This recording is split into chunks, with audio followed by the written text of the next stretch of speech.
Bienvenidos a todos a este bloque, como ha dicho Rocío, hoy vamos a tratar sobre raquis en el anciano y reumatismos. Y tenemos a mi compañero y jefe de unidad Ernesto González del Hospital Morales Meseguer y nos acompaña también Moisés Suárez de Belviche y yo, Enrique Fornés, del adjunto del Morales. Bueno, nuestro caso clínico es un varón de 83 años con antecedente de claudicación neurógena a la marcha, remitido a nuestras consultas porque desde hace unos 3 meses aproximadamente es incapaz de caminar por dolor lumbar y radial en miembros inferiores. Como antecedente de interés tiene hipertensión arterial, HBP, hiperplasia benigna de próstata, glaucoma, tiene una CV sin secuelas y una PTC bilateral, y es una SA2. Esta es la imagen que muestra, ¿vale? Donde podemos ver una fractura L1, fractura de acuñamiento de L1 y otra en L3. Como he dicho, vemos una fractura de aplastamiento de L1 y una fractura del platillo superior del L3. Lo envían a la unidad de raquis para valorar una posible cifoplastia. Entonces, hemos dicho que las dos son fracturas, es el mismo tipo de fractura, trataríamos ambas del mismo modo. Esta pregunta la lanzo un poquito para que la gente vaya pensando en el chat y vayan un poco viendo qué haría cada uno o cómo las trataría. En cuanto a la exploración física, el paciente presenta apofisalgia desde L1 hasta L5, tiene dolor y contractura paravertebral en ese nivel, dolor a la flexión del raquis y el balance muscular en los miembros inferiores es 5 de 5, bilateral. Tiene, como ya he dicho, parestesia de la zona lumbar hasta los dedos de los pies por la cara posterior del muslo y pierna, y los reflejos tendinosos son débiles, pero están presentes y son simétricos. Contiene esfínteres. El paciente, como principal síntoma, se queja de que tiene mucha diferencia de cuando está sentado a cuando está de pie, ya que cuando se pone de pie, con la deambulación, la claudicación va más y le imposibilita prácticamente el caminar. Entonces, ¿qué pruebas complementarias solicitaríamos? Pues en este caso al paciente se le pidió un TAC, donde podemos ver claramente lo que hemos dicho, la fractura de acuñamiento del L1 con un quiste de Kummel y luego la fractura del platillo vertebral superior del L3 y lo que parece un acuñamiento pequeño osteoporótico de la L4 también. ¿Vale? Entonces, la resonancia, se pidió una resonancia, no ha sido posible conseguirla porque el paciente tenía el CD y luego presentaremos otra resonancia que hay más adelante.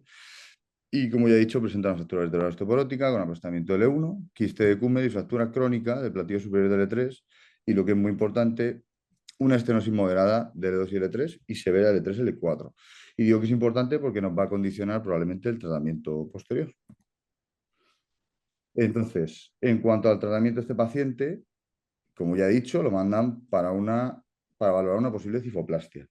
¿Qué tratamiento sería el idóneo? Tratamiento conservador versus quirúrgico, ir pensando en el chat cada uno qué haría y doy paso a mi compañero Moisés, que nos va a hablar un poco de la osteoporosis y las fracturas osteoporóticas en este tipo de pacientes.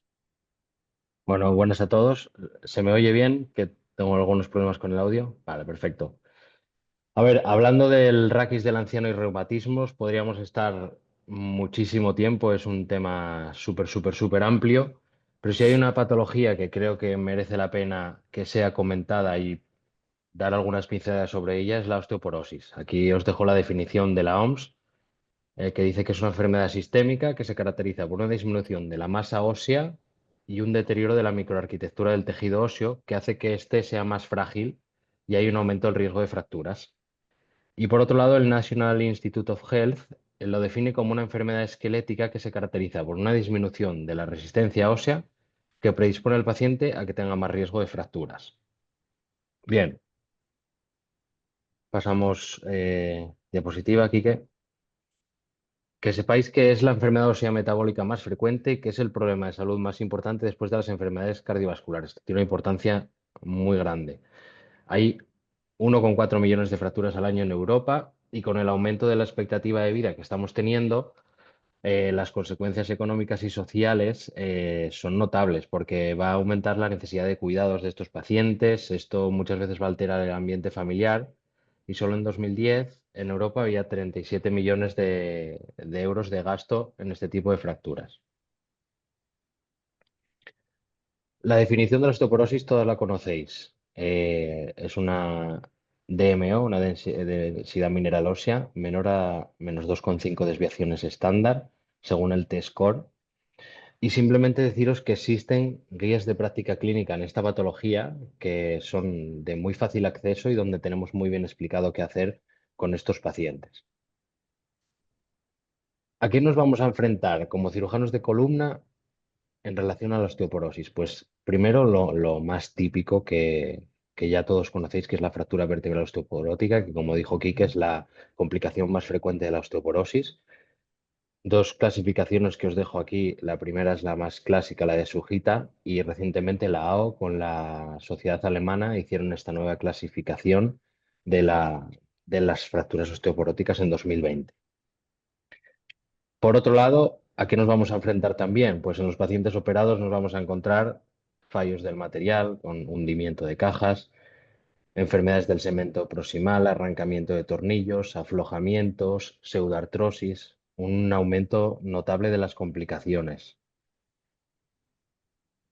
¿Qué tenemos que hacer? Nosotros, aunque seamos cirujanos de raquis, tenemos que hacer un diagnóstico de esta patología, de la osteoporosis. Y el diagnóstico se realiza con la DEXA, la densitometría, la sociometría por rayos X con doble nivel de energía. Esto nos va a cuantificar la densidad mineral ósea con el T-score, como comentamos antes, que es cuánto difiere la densidad mineral ósea de nuestro paciente en desviaciones estándar respecto al valor normal de la población entre 20 y 29 años. La OMS la sitúa en menos de -2,5 desviaciones estándar, sería el diagnóstico de osteoporosis, y la Sociedad Internacional de Densitometría Clínica en -2,5 desviaciones estándar en cualquier localización de columna, cadera o cuello femoral. Que sepáis que tenemos el tercio medio del radio como opción cuando la cadera o la columna no la podemos utilizar. Pero una cosa importante respecto a la densitometría es que nos va a sobreestimar la densidad ósea, sobre todo en aquellos pacientes con patología degenerativa de columna, porque van a tener osteofitos, esclerosis de los cuerpos vertebrales, los que tengan deformidad, los pacientes con calcificación de los grandes vasos y aquellos pacientes que estén instrumentados. En este caso, ¿qué haremos? Pues quiero introduciros las unidades Hansfield. Seguro que muchos ya las conocéis, pero esto es algo que se está utilizando cada vez más. Hay algunos artículos recientes que nos proponen algunos límites. Se coge un área dentro del cuerpo vertebral y se hace la media con varios cortes dentro del propio cuerpo vertebral. Y se dice que si es menor de 100 orienta hacia una osteoporosis, entre 100 y 160 a osteopenia y mayor a 160 normal. Por lo general, menos de 135 te tiene que hacer saltar la alarma. ¿Qué pasa? Que esto es relativamente reciente, no hay valores establecidos y a día de hoy no es una alternativa a la densitometría. Y la densitometría es el gold estándar en el diagnóstico. Pero cada vez más creo que vamos a estar utilizando las unidades Hansfield del TAC que vamos a tener de forma rutinaria a la hora de diagnosticar la osteoporosis en nuestros pacientes. El tratamiento, no voy a entrar aquí en el tratamiento, pero dejo dos pinceladas, que sepáis que hay dos grandes grupos de fármacos. Los antirresortivos van a impedir que perdamos calcio de nuestros huesos, son los modificadores de los receptores de estrógenos, los bifosfonatos y el denosumab. Y por otro lado, los osteoformadores, cuyo principal representante es la teriparatida. Después hay nuevos fármacos que tienen efecto dual, antirresortivo y osteoformador, como el romosozumab.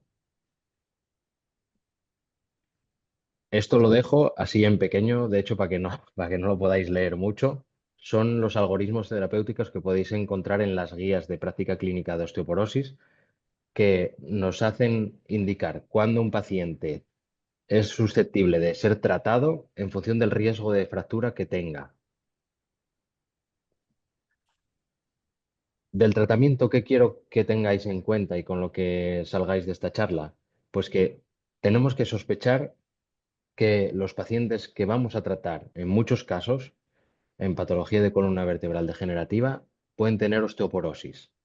Que sepamos que que podemos contar con unidades de metabolismo óseo, contar con reumatólogos, médicos internistas, nosotros, los traumatólogos, rehabilitadores. Tiene que haber un funcionamiento conjunto en el tratamiento de esta patología. Y la última pregunta que cada vez se lanza más habitualmente es si tenemos que iniciar un tratamiento de la osteoporosis antes de hacer una cirugía. Por aquí van los tiros últimamente en la literatura y en el tratamiento de esta patología y cada vez más se tiende a iniciar teriparatida por encima de los bifosfonatos. Aquí os dejo algunos artículos recientes sobre la eficacia de la teriparatida y los bifosfonatos en el tratamiento de la osteoporosis previamente a la cirugía de columna. Y como resumen, aunque no hay una evidencia muy fuerte, se dice que los pacientes que son tratados con teriparatida tienen mayores tasas de fusión y fusionan más rápido, tienen menor tasa de complicaciones médicas, menor tasa de pseudoartrosis y se dice que hay un máximo rendimiento en el tratamiento desde 6 meses de antes de la cirugía hasta 2 años después. Recordar que la teriparatida, el tiempo máximo de tratamiento es hasta 2 años y estos artículos también ven una superioridad de teriparatida respecto a bifosfonatos y tanto de teriparatida y bifosfonatos son superiores como no hacer nada. A día de hoy no tenemos todavía una dosis ni una duración establecida de estos tratamientos en relación con la patología de columna y tampoco hay una evidencia muy fuerte ni existen recomendaciones en guías clínicas.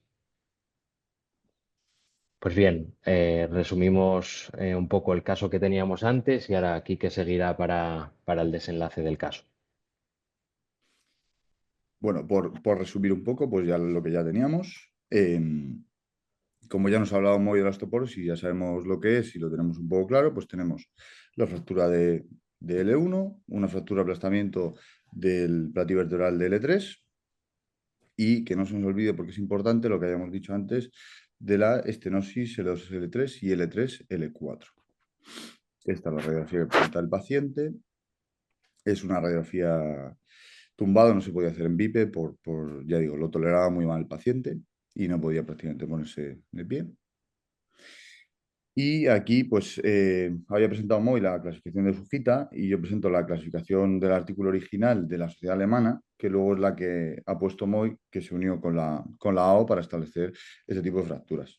Según la clasificación alemana original sería, y según la de la AO, sería una fractura, la fractura L1 sería una OF tipo 4 y la L3 sería la OF tipo 2. ¿Vale? Las clasifica morfológicamente y según de menor a mayor, las OF5 serían ya las que afectan a elementos posteriores.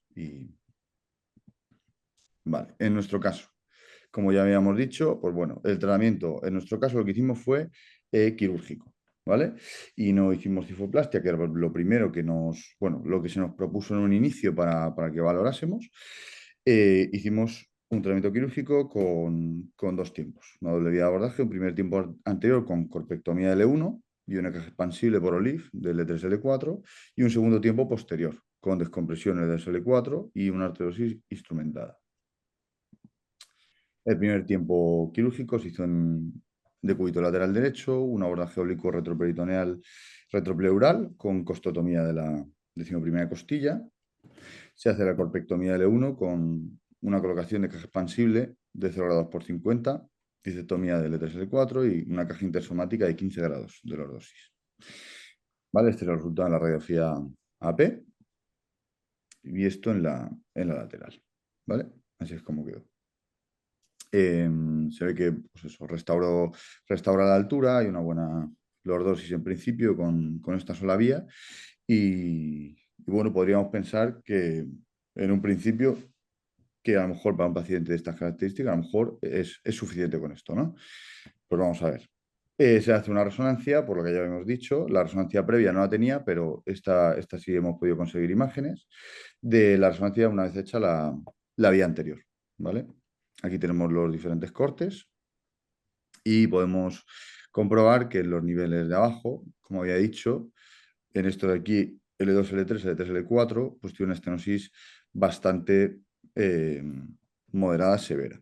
Y por eso, finalmente, como teníamos en un principio decidido, pues se hace un segundo tiempo, con abordaje posterior. Se hace instrumentación con tornillos pediculares de 7 y de 6 milímetros en 11 y 12. Se aumentaron los tornillos con cemento y se hizo una artrodesis. ¿Vale? Este es el resultado final.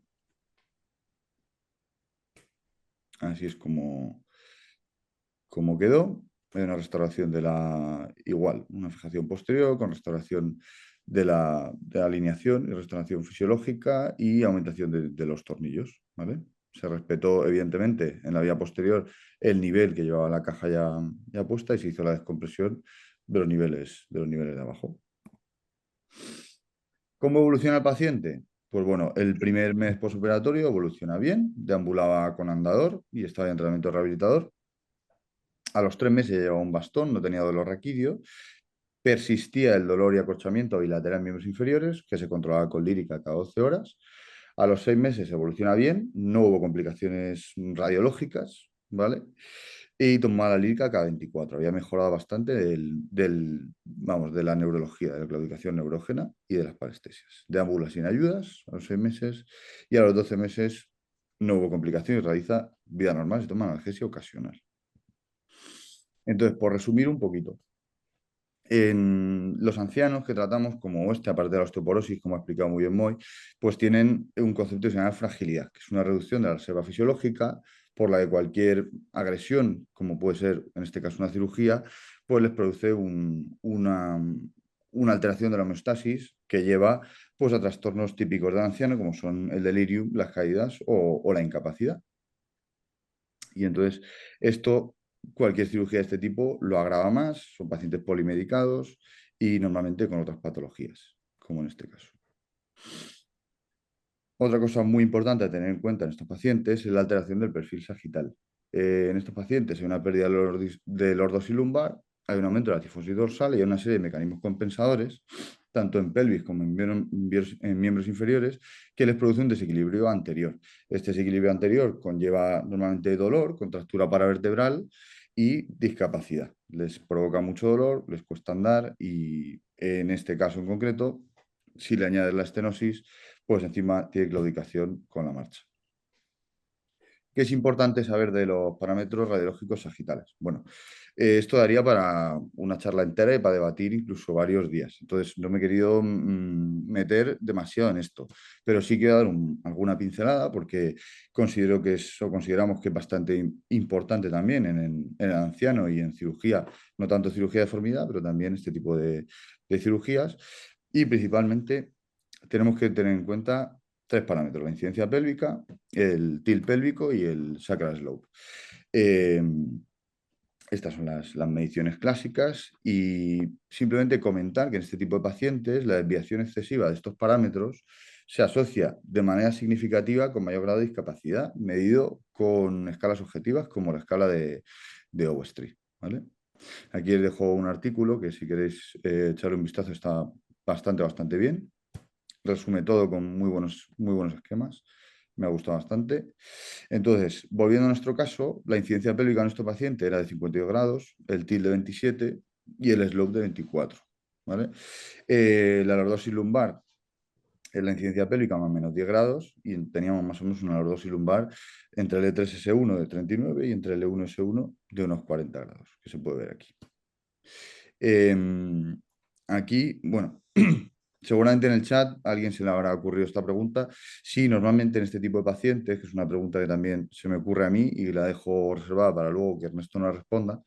Si en este tipo de pacientes hay que priorizar mucho restaurar la alineación sagital, aunque no sea una cirugía de puramente deformidad, o tenemos que tener criterios más laxos. Yo lo dejo ahí porque siempre me surge esa duda y sigo teniéndola.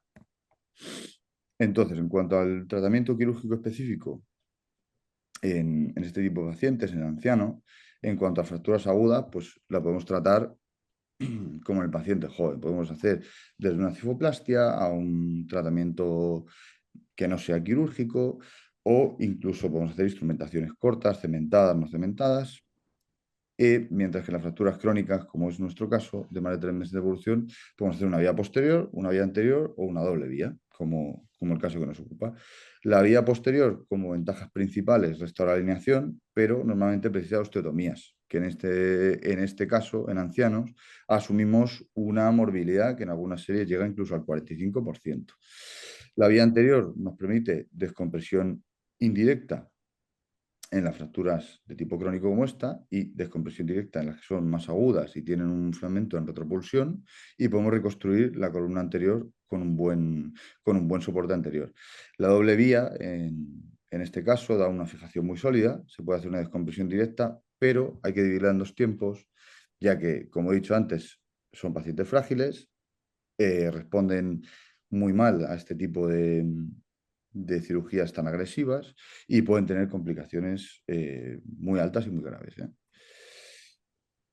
Como puntos clave a tener en cuenta de la charla, hay que tener una indicación quirúrgica muy individualizada. Evitar maniobras basadas simplemente en el instrumental, porque ya veremos, como ha dicho Moy antes, pues puede haber una serie de complicaciones desde pull-out de tornillos, enfermedad del segmento proximal, y hay que individualizar teniendo en cuenta la calidad de vida y el estado funcional de nuestros pacientes.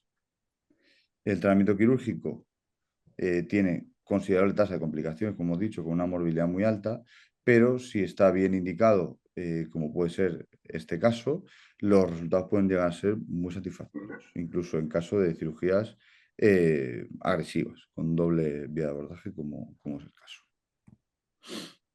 Vale, pues abrimos la ronda de Vale. preguntas, si queréis. Pues, bueno, no sé si Ernesto quieres decir alguna valoración ¿Escribirlo del o caso o no? prefieres que vayamos a las preguntas. Bueno, el caso es mío, me podéis preguntar lo que queráis y yo os explicaré lo que hice en cada momento y el razonamiento de la actitud y Vale, de la situación, ¿vale? Em, pues no voy sé si me leyendo estáis si viendo. queréis. Sí, No te sé si me vemos y estáis te viendo. oímos. Sí, vale.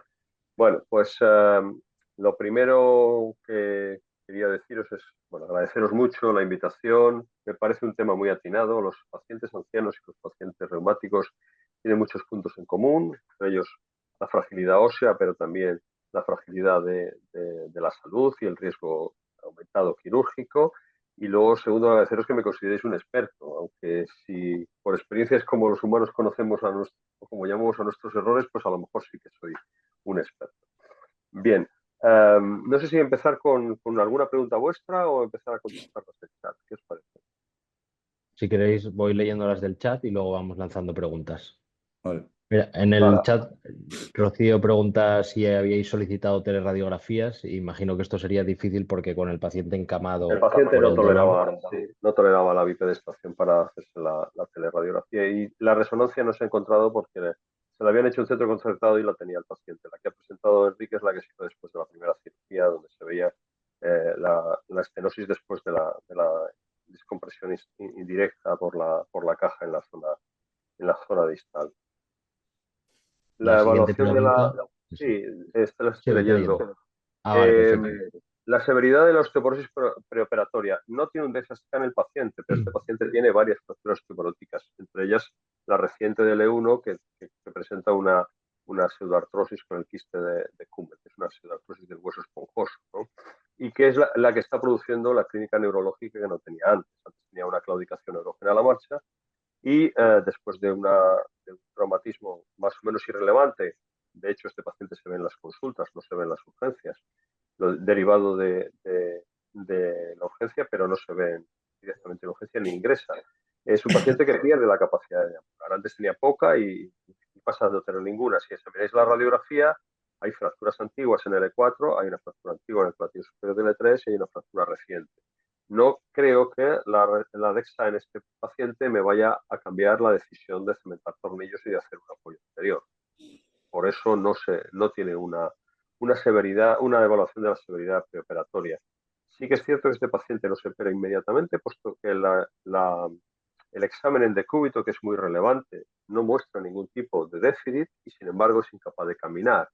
y este paciente estaba limitado funcionalmente, pero no tenía una neurología progresiva. Tenía una neurología puntual cuando cargaba, o sea, un dolor mecánico y una aparición de síntomas mecánicos neurológicos, ¿no? Entonces, el tiempo que este paciente está en lista de espera, que es alrededor de 4 meses, ya está haciendo una terapia con teriparatida. Esto es algo que nosotros en la unidad hacemos desde hace años, prácticamente desde que apareció la teriparatida, y en pacientes con DEXA que muestra osteoporosis o con fracturas o lesiones sugerentes de una osteoporosis grave, iniciamos ya cuando incluimos en lista de espera la teriparatida y la continuamos en el posoperatorio hasta cumplir los 2 años. Y después de esos 2 años hacemos el sellado con denosumab. No dejamos al paciente con bifosfonatos ni lo dejamos sin nada, evidente. No tenemos experiencia con los nuevos fármacos, el rozosumab, que ha salido hace poco, pero con la teriparatida tenemos buena experiencia en cuanto a muchas veces no precisar cementación de los implantes, porque la sensación de agarre es buena, ¿no? No sé si hay algún... ¿hasta qué punto creéis que la clasificación... Están acumulándose las preguntas. A ver. ¿En qué momento? Ya lo he dicho. ¿Y hasta qué punto creéis que la clasificación orienta al tratamiento?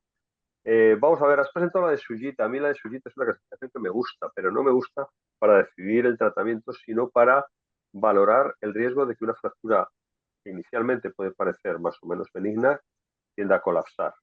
Esto Sujita lo hace muy bien. La clasificación en Dogu, pues sí orienta al tratamiento, evidentemente, pero no es lo único.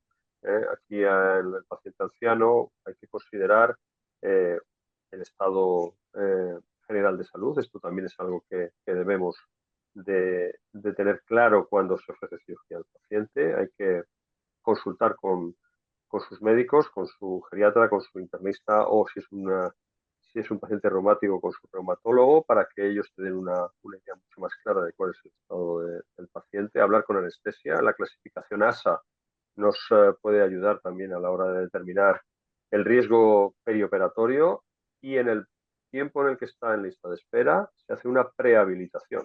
Se intenta mejorar los niveles nutricionales, por supuesto se trata la osteoporosis y se le remite a rehabilitación, que no en todos los casos se consigue, para que intente mejorar el tono muscular y combatir en algo la pérdida de masa muscular. No quiero hablar yo solo, preguntarme cosas porque me parece que estoy dando la charla yo. No, la siguiente pregunta es interesante, por ejemplo, que hablamos de unidad de metabolismo óseo en el hospital y en los centros que no lo hay, ¿qué hacer con estos pacientes? Nosotros, por ejemplo, sí que tenemos la unidad de metabolismo óseo, que es liderada por reumatología. También hay internistas y rehabilitadores. Pero, por ejemplo, nosotros, como traumatólogos, tenemos una participación bastante baja. Y esto es algo que creo que tenemos que mejorar bastante.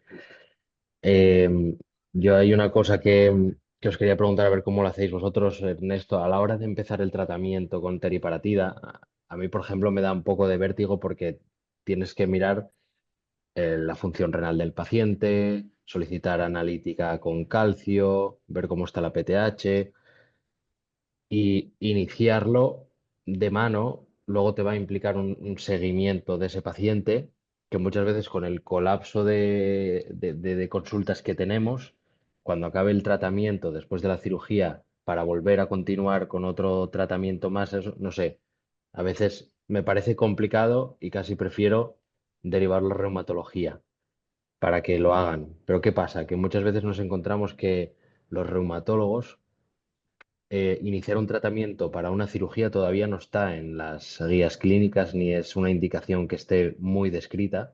Y si la densitometría no sale con osteoporosis, no prefieren no iniciar estos tratamientos. No sé vosotros esto cómo lo manejáis. La verdad es que la colaboración con la unidad de metabolismo óseo normalmente suele ser a posteriori.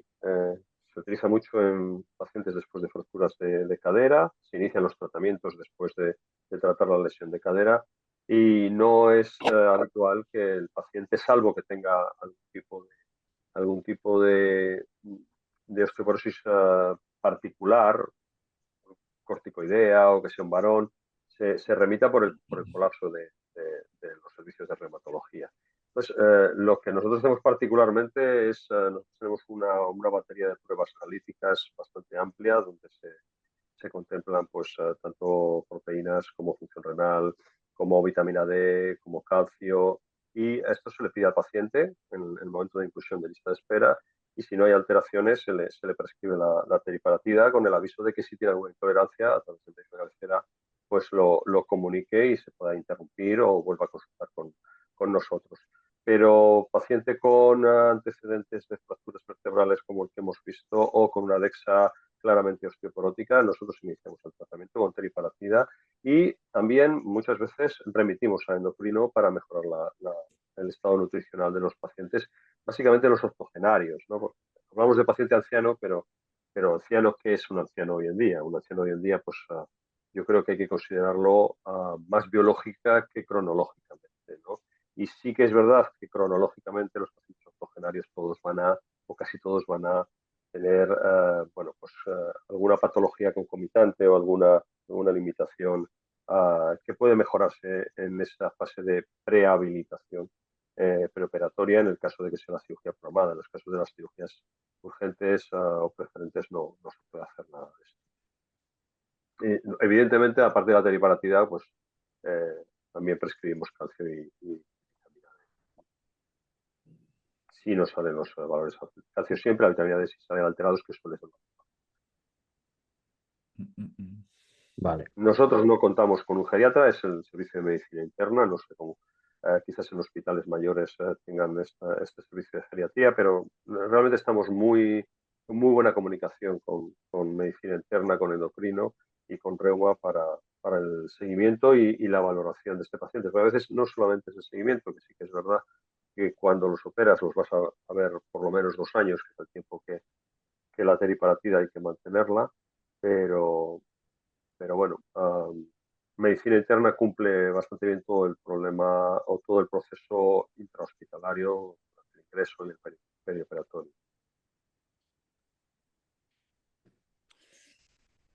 En cuanto al tipo de ortesis, Este paciente no llevó ortesis postoperatoria. En la doble vía yo creo que genera suficiente confianza como para prescindir de la ortesis. En las fracturas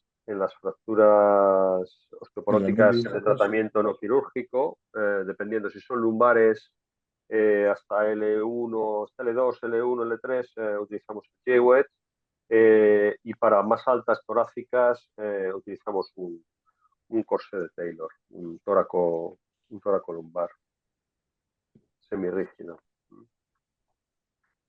y en los pacientes como este que no son quirúrgicos, inicialmente hacéis corsé, abogáis más por hacer una cementación de entrada, Corsé las dos inicial, cosas. no, corsé inicial. Cementación antes de las 6 semanas no hacemos ninguna. Y desgraciadamente muchas pasadas esas 6 semanas, porque cuando llegan a la consulta de la unidad de columna, pues ya llevan a lo mejor 2 o 3 meses. Esto pasa frecuentemente. Nosotros también nos encontramos muchos pacientes que llegan cuando la vértebra ya colapsó y llegan con una indicación quirúrgica y quizás deberíamos estar más presentes al inicio para hacer un seguimiento más cercano a estos pacientes. Por eso incido en la clasificación de Sujita, que te da bastante pistas sobre qué vértebras te van a colapsar y qué vértebras son más o menos estables. Entonces, si sobre todo formas o informas a residentes, rehabilitadores, que se tomen 2 minutos en hacer la clasificación de la fractura que tienen delante, muchas veces te la van a derivar por el riesgo de colapso. Quería preguntarle algo al doctor González, perdóname la interrupción, solo porque he iniciado ahora una revisión prospectiva de fracturas vertebrales osteoporóticas y tengo la percepción o la sensación un poco de que a priori la tendencia es que el tratamiento sea ortopédico. y no sé si hay un cambio de paradigma con respecto a esto. Me ha encantado el caso que habéis presentado, entonces no tengo experiencia y quería si nos podías transmitir un poco cómo orientas o qué es para vosotros fundamental para tomar la decisión del tratamiento quirúrgico y cómo evolucionan estos pacientes y demás, porque ahora desde la perspectiva en la que estoy tengo ¿no? ese miedo a este tipo de cirugías en un paciente que ya sé que hay una fragilidad y como hemos comentado, pues además la agresión quirúrgica y demás. Y las guías cada vez orientan más al tratamiento quirúrgico para luego no tener problemas de deformidad en el plano sagital. Gracias. Bueno, contestándote, Rocío, yo creo que la mayor parte del tratamiento inicial de una fractura vertebral osteoporótica que tiende a la curación, en su mayoría debe ser ortopédico. Lo que pasa es que no se trata de poner un corsé y olvidarse del paciente. Esto requiere un seguimiento porque hay pistas que te van a dar la pauta de que ese paciente puede evolucionar mal y precisar una cirugía. Evidentemente, los pacientes que como este presentan un cambio en su estatus neurológico, bien estático o bien mecánico, como es el caso, o aquellos eh, o aquellos pacientes que tienen una deformidad evidente e invalidante son candidatos a tratamiento quirúrgico en plazo a determinar siempre y cuando las condiciones del paciente, y para esto es importante hablar con el paciente y conocer el estado del paciente, por eso no se insiste lo suficiente en hablar con los médicos que tiene este paciente, ya sea un paciente reumatológico o sea un paciente anciano que visita a un geriatra, un internista o su médico de cabecera, y, y hacer una evaluación de los riesgos quirúrgicos. Pero cuando el paciente tiene neurología o tiene una limitación funcional como este, que no tenía antes, y hay una causa claramente mecánica, la cirugía es una opción y lo único que podemos es intentar mejorar las condiciones para que llegue en el mejor estado posible a ese momento. Y entre medias de las dos, yo creo que está la cicloplastia. Es decir, esa fractura que tú recibes y que ya ves signos de que puede colapsarse, que te evoluciona mal con el corsé en las primeras 4 a 6 semanas, que a las 6 semanas le pides una resonancia y descubres o que tiene un edema intenso o que está formando un quiste de Kummel por una falta de unión. Ese es un buen paciente para en ese momento hacerle una cementación, que es una intervención mínimamente invasiva, mínimamente agresiva, bien tolerada por pacientes de cualquier edad, que se puede hacer con anestesia general, o si tienes un anestesista un poco volcado, incluso te puede hacer una suspendida, una raquisuspendida y hacerla con el paciente despierto, como en algunos casos de pacientes con problemas pulmonares que no es conveniente dormirlos. Y yo creo que es una opción que tenemos desde hace 15 o 20 años y que antes no existía, porque realmente no había demostrado pericia el cirujano, no había demostrado eficacia el método. Vale, aquí una pregunta que hiciste, Rosy, bastante específica. ¿El TBS, el Trabecular Bone Score, tiene algún tipo de aplicación para la práctica de caras y cementar tornillos o predictor de fracturas? El TBS es, Esto es el Hounsfield, las unidades Hounsfield. no, es un índice que es independiente de la densitometría, es como otro índice que va más hacia la textura ósea, que es un predictor también de riesgo independiente del riesgo de fractura, que si se combina con la DMO también es mejor la predicción de riesgo de fractura, pero yo la verdad que no lo utilizo habitualmente. Yo tampoco, y los Hounsfield tampoco, porque esto, a ver, estoy muy interesado en ello y creo que probablemente en poco tiempo tengamos eh, valores límite que nos aconsejen hacer cementación de tornillos o hacer cirugía por riesgo de fractura o extender instrumentaciones para evitar cifosis ilusionales proximales. Pero ahora mismo creo que no hay, o hasta donde yo sé, no hay unos puntos de corte para tomar estas decisiones. Sí que No, no hay. está bien claro que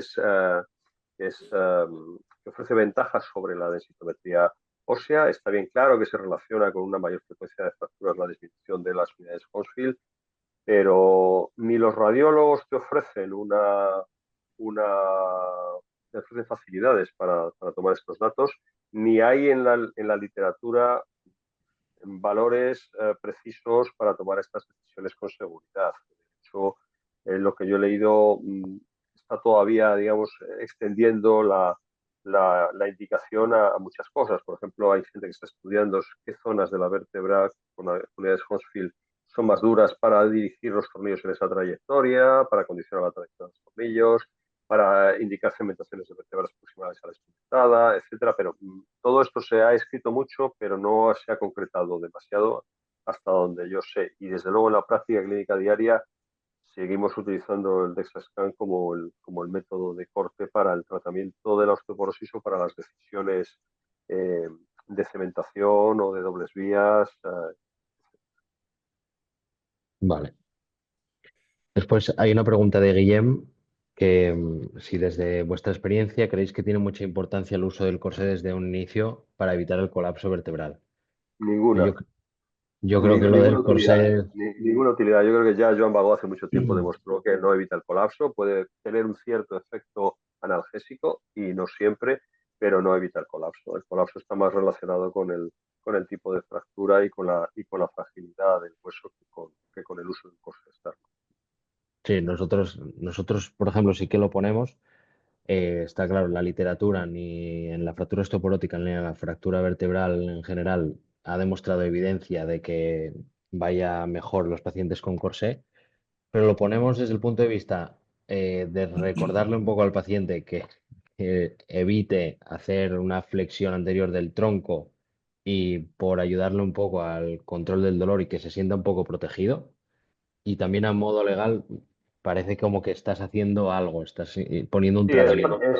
sí, digamos, es la práctica habitual y, digamos, estás dentro de la praxis y lo pones, ¿no? Y parece que tienes que defender el no ponerlo. Pero, ya te digo, nosotros no tenemos ninguna confianza en su eficacia para evitar el colapso. Gabriela pregunta si en cuanto al tratamiento con CIFO o vertebroplastia, ¿qué experiencia hay en el tratamiento del segmento adyacente? Para evitar fracturas del segmento adyacente, perdón. Bueno, pues nosotros empezamos a hacer cifoplastias de los primeritos en España. De hecho, llevamos mucho tiempo haciéndolas y al principio seguíamos las indicaciones de cementar un segmento adyacente para evitar eh, la fractura o del segmento superior, ¿no? Pero hemos dejado de hacerlo porque si no se fractura, se fractura el siguiente. Creo que es mucho más eficaz que la cementación del segmento adyacente, un buen tratamiento de la osteoporosis. Y ahora creo que hay fármacos que te ofrecen esas posibilidades porque los difosfonatos, que son de uso muy extendido y son los primeros que se utilizaron, bueno, realmente a mí particularmente me ofrecen dudas como tratamiento de la osteoporosis en paciente intervenido, porque esto es como los AINES. En el laboratorio está muy claro que interfieren con el proceso de reparación y de consolidación ósea. En el paciente no está demostrado, pero en el laboratorio es clarísimo. Por lo tanto, bueno, pues te genera dudas. Y sin embargo, la experiencia con teriparatida y probablemente en el futuro con otros medicamentos que vayan saliendo, sobre todo con el efecto osteoformador, es mucho más positivo. Entonces, yo no, ahora mismo nosotros no estamos cementando vértebras adyacentes, lo que sí que estamos es asegurando el tratamiento antiosteoporótico. Yo tengo otra pregunta, Ernesto. Típico paciente que ingresas con una fractura vertebral osteoporótica por mal control del dolor, se le ajusta la analgesia, se le pide el corsé o no, y se le hace la radiografía en bipedestación. Y ves que la fractura se cifosa. ¿Hay un límite que establezcáis como criterio quirúrgico, criterio conservador? Porque estás ahí, se De cifosan más de grados, 15 dices. grados. Sí, Grados, no. No, no. realmente el límite es la clínica. Uno, mal control del dolor. Dos, aparición pues, de claudicación o de síntomas neurológicos con la carga. Eh, Creo que los grados no son tan importantes. Te van a significar algo dependiendo de la capacidad de compensación que tenga en caderas, que tenga en segmentos adyacentes, altura discal, etcétera. No, no es un dato que nosotros apreciemos. Si tienes una retrocursión en el canal, sí, pero pero solamente porque tengas una cifosis un poquito más aumentada en bipedestación, no. Pero si tienes mal control del dolor en ese paciente y es un dolor mecánico claro, lleva pues pocas semanas de evolución, sí que indicamos la cementación, sí que indicamos la cistoplastia en nuestro caso. Yo tenía otra Y pregunta, Ernesto. dale, dale. O vas tú, Moy. No, dale, dale. Yo te quería preguntar sobre el perfil sagital en este tipo de pacientes. Este caso, por ejemplo, no una cirugía de deformidad, sino este tipo de casos, ¿hasta qué punto hay que ser exigente en un perfil sagital o hasta qué punto siendo exigente evitamos complicaciones de segmento Bueno, terminal en o... este caso, si te fijas, no hemos llegado a sacro. En el ilíaco hay dos discos móviles y Ujú. esto es muy importante a la hora de equilibrar, que se equilibre este paciente. Evidentemente no va a tener un perfil eh, perfecto porque no lo tenía antes de tener el episodio, porque ya tiene un proceso degenerativo del ordosante lumbar y el objetivo de la cirugía era, por un lado, alinear la columna toracolumbar, que está alineada con la caja expansible, y luego fomentar la fusión de esa zona que tenías que hacer una descompresión posterior y compensar un poquito en la lordosis el disco en el que se ha metido la caja. Pero este paciente se equilibra porque tiene el 4,5 y el 5,1 libres y porque, bueno, pues aunque tiene dos prótesis de cadera, parece que están bien puestas y la pelvis puede compensar el desequilibrio. Y aparte de esto, Ernesto, ¿qué otras estrategias se pueden usar para evitar, por ejemplo, pull-out o PJK o... Bueno, el pull-out yo creo que lo que más eficaz se ha demostrado, evidentemente, es la cementación. Mm, Para hueso débil, evitar el pull-out de los implantes, la cementación, eh, que empezó a hacerse en la columna y se ha extendido a caderas, a radios, a húmeros, etcétera, aumenta biomecánicamente en el laboratorio y clínicamente en los pacientes la resistencia al arrancamiento de los implantes. Y ya el tema de la cifosis yuncional proximal es un tema muy complicado, porque ahí hay un factor determinante que es la osteoporosis. Como el paciente tenga una osteoporosis grave, el riesgo de cifosis yuncional proximal es muy alto. Tiene que ver el perfil algo, sobre todo la compensación o la situación que tiene entre L4 y S1, que es donde el paciente necesita una lordosis en función de una lordosis determinada en función de su incidencia pélvica.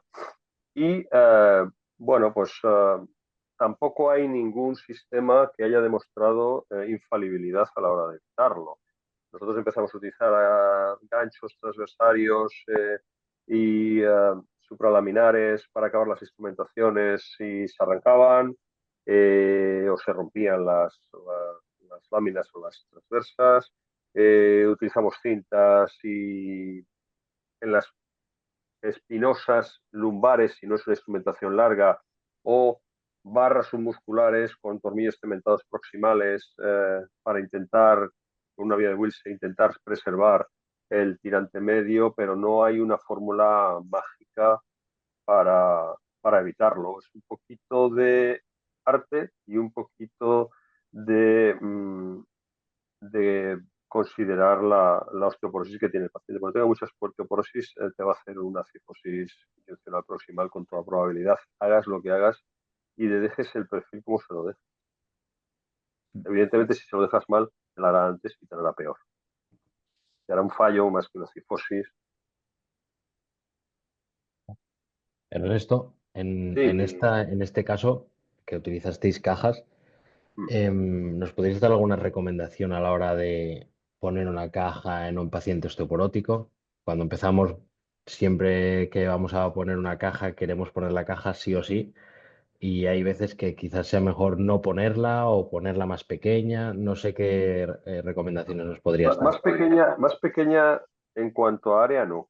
Cuanto mayor es el área, Altura. mejor, porque claro, cuanto mayor es el área, mejor porque el apoyo en corticales te va a ofrecer una resistencia mecánica mejor que las cajas que se apoyan en el centro esponjoso de la vértebra. Eso es evidente. En cuanto a altura, en la que necesites. Esto es como todo, no hay que intentar corregir todo el perfil en un segmento porque esto está abocado al desastre, ¿no? Las cajas expansibles son cómodas, ¿Por qué son cómodas? Pues porque te permiten hacer en estos pacientes, sobre todo, mm, abordajes mínimos, abordaje retroperitoneal y retropleural, pero con incisiones pequeñas. Puedes introducir la caja y luego expandirla dentro porque el campo de trabajo es cónico. Es pequeño en la superficie y amplio en el fondo. Y esa expansión, si os fijáis, la caja expandible está hundida en la vértebra de abajo. Si quieres evitar esto, probablemente necesitarías de una cementación previa, ¿vale? En este caso no se hizo porque lo que pretendíamos era mantener paralelos los platillos superior e inferior de las vértebras que soportaba la caja. Para añadir rigidez al sistema, estas cajas también expansibles te permiten colocar algún tornillo en la vértebra rota, aunque sea corto, que le da mucha solidez y que disminuye, al aumentar el número de puntos de fijación, disminuye la posibilidad de pull-outs o de aflojamientos. Y en cuanto a la caja de abajo, realmente, si te fijas, es que la vértebra L4 tiene un acuñamiento, tiene una fractura de ambos platillos, está acuñada. Y esa es la caja que nos cabía, era la más grande que había, pero no forzamos en absoluto. Y de hecho esa caja no está prácticamente nada hundida, a pesar de las osteoporosis del paciente.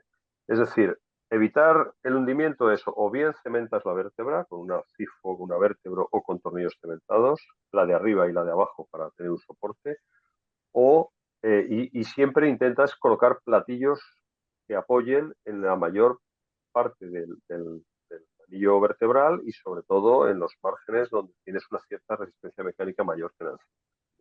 Las cajas cilíndricas que usábamos antaño o las cestillas de Mohs estaban todas hundían. Fusionaban, a veces no suponía más problema, pero hundimiento siempre. El Y paciente con estas cajas expandibles, que hay bastantes detractores de ellas porque dicen que, bueno, que quitas biología al no tener tanto espacio dentro como la malla de Mohs. ¿Qué experiencia tenéis? muy buena ¿Van porque bien? el injerto lo pones alrededor.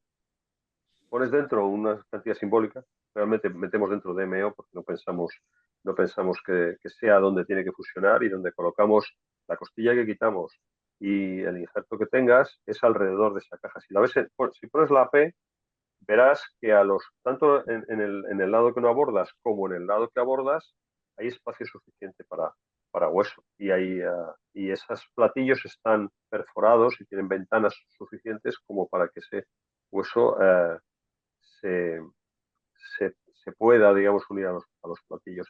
No hemos tenido que rescatar ninguna, llevamos ya tiempo poniéndolas y es la forma de disminuir la agresión en la vía anterior, que realmente es muy significativa de la agresión con este tipo de dispositivos que nos permiten, a través de una decisión pequeña, rellenar un espacio amplio en el fondo. Vale. Nos preguntan cómo decides la cantidad de cemento que poner por cada tornillo.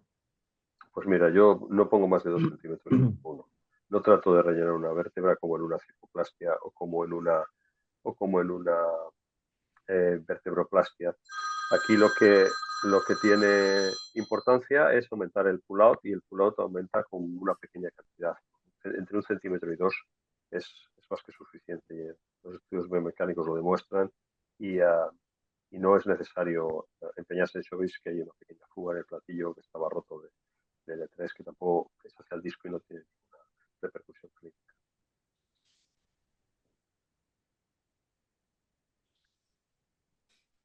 Bueno, ¿tenéis más preguntas? ¿Se ocurre alguna más? Moy, Rocío. Bueno, yo creo que ya exprimimos bastante a Ernesto, que es el objetivo, ¿eh? O Me sea, parece muy bien. Lo que pueda aportar, créeme que todo esto viene normalmente de cometer errores y de intentar subsanarlos, como es inevitable entre una generación y la siguiente de cirujanos. pues nada, yo creo que son -5 ya. No sé si lo primero agradeceros a todos los que os conectasteis para ver la charla. Esperemos que cada vez vayan siendo más y os recordamos aquí la siguiente sesión, que será la deformidad pediátrica, el 18 de febrero bueno, el mes que viene, efectivamente, febrero.